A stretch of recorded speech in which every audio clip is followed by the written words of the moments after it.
اللہ تبارک و تعالی نے قرآن حکیم کی سورہ نحل کی آیت نمبر 98 میں ارشاد فرمایا فَإِذَا قَرَأْتَ الْقُرْآنَ فَاسْتَعِذْ بِاللَّهِ مِنَ الشَّيْطَانِ الرَّجِيمِ، تو جب تم قرآن پڑھو تو اللہ کی پناہ مانگ لیا کرو شیطان مردود سے۔ قرآن کریم پڑھنے سے پہلے تعوذ یا استعاذہ پڑھنا واجب ہے، یعنی اعوذ باللہ من الشیطان الرجیم۔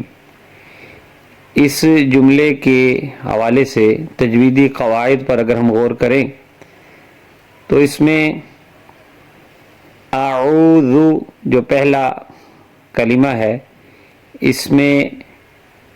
عین پر پیش ہے، اس کے بعد واو ساکن ہے، اسے واو مدہ کہتے ہیں، اور اسے تھوڑا سا لمبا کریں گے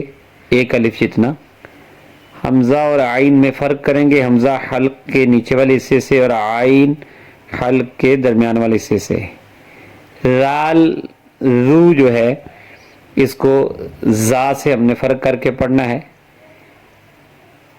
زبان کا کنارہ اور اوپر والے دانتوں کے کنارے، اس سے اعوذ باللہ، اللہ تعالیٰ کا نام اس میں جلالت، اس سے پہلے زیر ہے تو یہ لام باریک ہوگا اور اس پر کھڑی زبر ہے تو یہ الف مدہ کے قائم مقام ہوتی ہے، ایک الف جتنا اس کو لمبا کریں گے۔ باللہ من الشیطان، شی جو ہے یہ یائے لین ہے، یا ساکن سے پہلے زبر ہے، اسے یائے لین کہتے ہیں، اسے لمبا نہیں کرنا۔ من الشی نرمی سے پڑھنا ہے اور لمبا نہیں کرنا۔ تو حروف مستعلیہ میں سے ہے، یعنی اس کو موٹا اور پر پڑھیں گے، اور اس پر کھڑا زبر ہے جو کہ الف مدہ کے قائم مقام ہے تو وہ الف مدہ بھی ساتھ پر ہو جائے گا اور ایک الف جتنا اس کو لمبا کریں گے۔ من الشیطان، اس میں ناک میں آواز نہ جائے اور واو بھی ساتھ پیدا نہ ہو۔